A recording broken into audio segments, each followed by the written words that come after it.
বাংলাদেশের হয়ে আবারও দেখা যাচ্ছে সাকিব আল হাসানকে।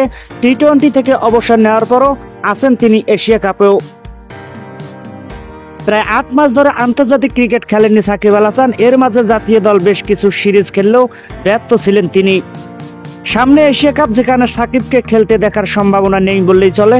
তবে 2025 এশিয়া কাপে যেন না থেকেও আছেন দেশের জার্সিতে অসংখ্য রেকর্ড গড়া টাইগার অলরাউন্ডার। আসন্ন এশিয়া কাপ সরাসরি দেখাবে সনি স্পোর্টস নেটওয়ার্কে। এশিয়া কাপ নিয়ে এরই মধ্যে বিজ্ঞাপন সম্প্রচার শুরু করেছেন টিভি চ্যানেল সনি লেভ, যেখানে সাকিব আল হাসানের ভিডিও ক্লিপ দেখিয়ে বলা হয়েছে সবচেয়ে বড় স্টার।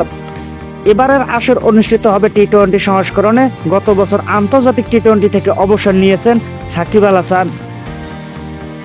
2026 টি-20 বিশ্বকাপে সামনে রেখে টি-20 সংস্করণে হবে 2025 এশিয়া কাপ। সাকিব আন্তর্জাতিক টি-20 থেকে গত বছর অবসর নেওয়ায় স্বাভাবিকভাবেই এই টুর্নামেন্ট খেলবেন না। তবে মহাদেশীয় শ্রেষ্ঠত্বের টুর্নামেন্ট নিয়ে এই প্রচারণামূলক ভিডিও প্রকাশ করা হয়েছে, সেখানে আছেন এই অলরাউন্ডার।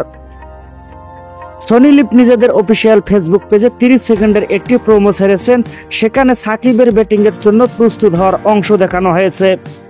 বাংলাদেশের তারকা অলরাউন্ডারের পাশাপাশি ভারতের টি-20 অধিনায়ক সূর্যকুমার যাদব, শুভমান গিল, জাসপ্রীত বুমরাদের দেখা হয়েছে।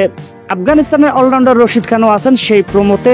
সাকিব, বুমরা, গিলদের সেই প্রোমোতে সবচেয়ে বড় তারকা বলা হয়েছে। 2025 এশিয়া কাপের ভেন্যু ও ম্যাচ শুরুর সময় এখনো জানা যায়নি। তবে গতকাল এশিয়ান ক্রিকেট কাউন্সিল এসিসি সূচি প্রকাশ করেছেন। আর তাতেই যেন বেজে গেল মহাদেশীয় শ্রেষ্ঠত্বের টুর্নামেন্টের দামানা। ভারতীয় সম্প্রচার সনি লিভ 30 সেকেন্ডের ভিডিওতে বাংলাদেশ, ভারত, পাকিস্তান, শ্রীলঙ্কা, আফগানিস্তানের বিভিন্ন অ্যাকশনের খণ্ডিত চিত্র দেখানো হয়েছে।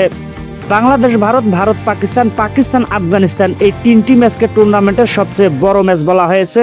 মুস্তাফিজুর রহমান, সূর্যকুমার, রশিদ খান, কুশল মেন্ডি, শাহিন শাহ আফ্রিদি 30 সেকেন্ডের প্রোমোর কভারে আছেন এই 5 ক্রিকেটার। আগামী 9 থেকে 28 সেপ্টেম্বর পর্যন্ত হবে এবারের এশিয়া কাপ। বি গ্রুপে শ্রীলঙ্কা, আফগানিস্তান ও হংকংয়ের বিপক্ষে খেলবেন বাংলাদেশ। আর এ গ্রুপের 2 চির প্রতিদ্বন্দ্বী ভারত, পাকিস্তানের সঙ্গে রয়েছেন সংযুক্ত আরব আমিরাত ও ওমান। 11 সেপ্টেম্বর হংকংয়ের বিপক্ষে ম্যাচ দিয়ে টুর্নামেন্ট শুরু করবে বাংলাদেশ। একদিন বিরতি দিয়ে 13 মার্চ লিটন তামিমদের প্রতিপক্ষ হবেন শ্রীলঙ্কা।